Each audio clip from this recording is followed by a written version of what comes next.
ஓய்வூதியர்கள் அனைவருக்கும் வணக்கம். நாங்கள் மேலும் ஒரு வீடியோவில் உங்களை நான் சந்திக்கின்றேன். அதாவது தற்போது நாட்டில் நிலவுகின்ற பொருளாதார நெருக்கடிகள் மற்றும் எரிபொருளுக்கான தட்டுப்பாட்டு நிலைமைகளுக்கு இடையில ஓய்வூதியர்கள் முன்வைக்கின்ற கோரிக்கைகள், அவர்களுடைய பிரச்சனைகள் தற்போது தீர்க்கப்படுமா என்ற ஒரு நிலைமை காணப்படுகின்றது. குறிப்பாக ஓய்வூதிய முரண்பாடுகள், புதிய அரசாங்கத்தினுடைய ஓய்வூதிய சீர்திருத்த நடவடிக்கைகளின் போது பல ஓய்வூதியர்கள் பாதிப்புக்குள்ளாகி இருக்கின்ற ஒரு சூழ்நிலை ஏற்பட்டிருக்கிறது. இந்த அரசாங்கத்தினுடைய பதிலாக ஏற்படுத்தப்பட இருக்கின்ற ஓய்வூதிய முரண்பாடுகள் தொடர்பான ஓய்வூதிய கொடுப்பனவுகளுடன் தொடர்புடைய ஆணைக்குழு இதன் மூலமாக தீர்வு முன்னெடுக்கப்படும் என கூறப்பட்டிருக்கிறது. இருப்பினும் வரவு செலவு திட்டம் சமர்ப்பிக்கப்பட்டு தற்போது 3 மாதங்கள் அண்மித்திருக்கின்ற சூழ்நிலையில் இதுவரை இந்த ஆணைக்குழு தொடர்பான விடயங்கள் முன்னெடுக்கப்படவில்லை. தற்போது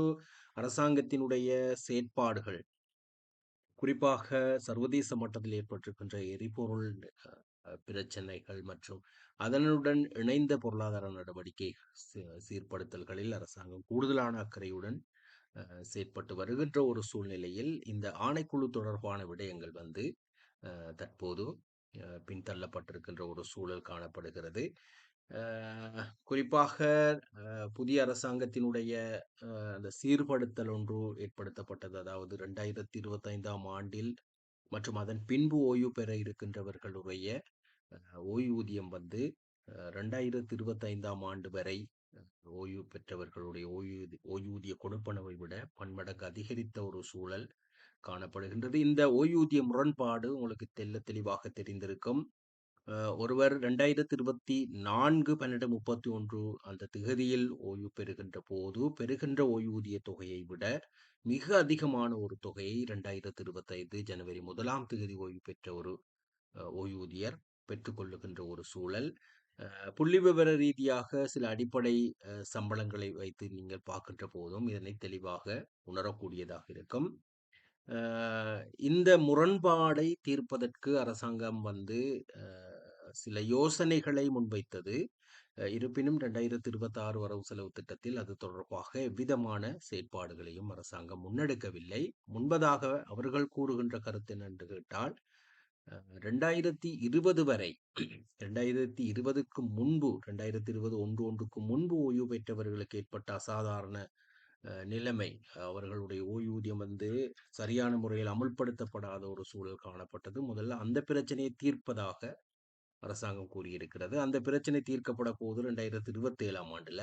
அதற்கு பிறகுதான் இந்த ஓய்வூதிய முரண்பாடு தீர்க்கப்படக்கூடிய சாத்தியக்கூறுகள் காணப்படுகிறதா, அல்லது அரசாங்கம் 2027ஆம் ஆண்டில் நடைமுறைப்படுத்த இருக்கின்ற வரவு செலவு திட்டத்தில் இது சம்பந்தமாக கூடுதலான ஒரு கவனத்தை செலுத்துமா என்பதை நாங்கள் பொறுத்திருந்துதான் பார்க்க வேண்டும்.